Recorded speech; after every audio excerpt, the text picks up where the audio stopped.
Video आप लोगों तक सबसे पहले पहुंचे तो लाल बटन दबाकर चैनल को सब्सक्राइब जरूर करें और बेल आइकन दबाना न भूलें।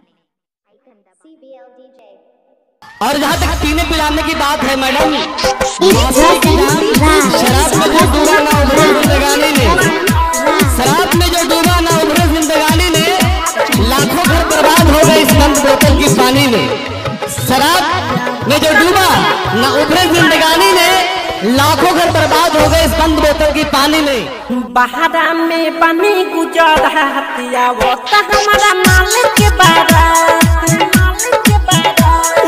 बहारा में बनी गुजर हतिया वो तो हमारा मालिक के बारात,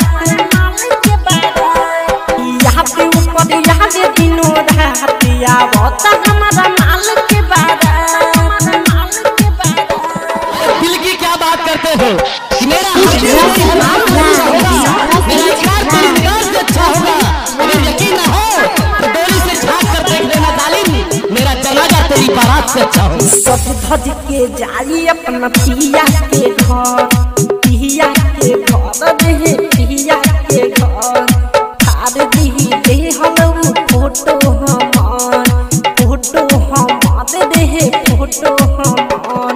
सज धज के जाई अपना पिया के घर, थार दी दे हम फोटो हमार। फुनवा पर करी ना बहतिया वो तो हमारा मालिक के बारात, बहारा में बनी गुजर हतिया वो तो हमारा मालिक के बारात। और मोहब्बत की बात की तो कहते हैं कि मोहब्बत करने वाले को दीवाना कह दिया, प्यार में चलने वाले को परवाना कह दिया, दफना दिया मोहब्बत को इन पत्थरों के नीचे। हम लोगों ने उसे ताजमहल का आशियाना कह दिया। संदीप अवधेश के वो मरल दिया जान, मरल दिया जान रे मरल दिया जान।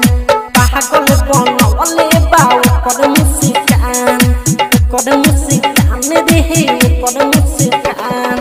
बलवत बलिस्टर के मरल दिया जान, पागल बनवले बाऊ कर मुस्कान। चल जाई छोड़ के हमरे साहतिया वो तो हमारा मालिक के बारात, बहारा में बनी गुजर हतिया वो तो हमारा मालिक के बारात,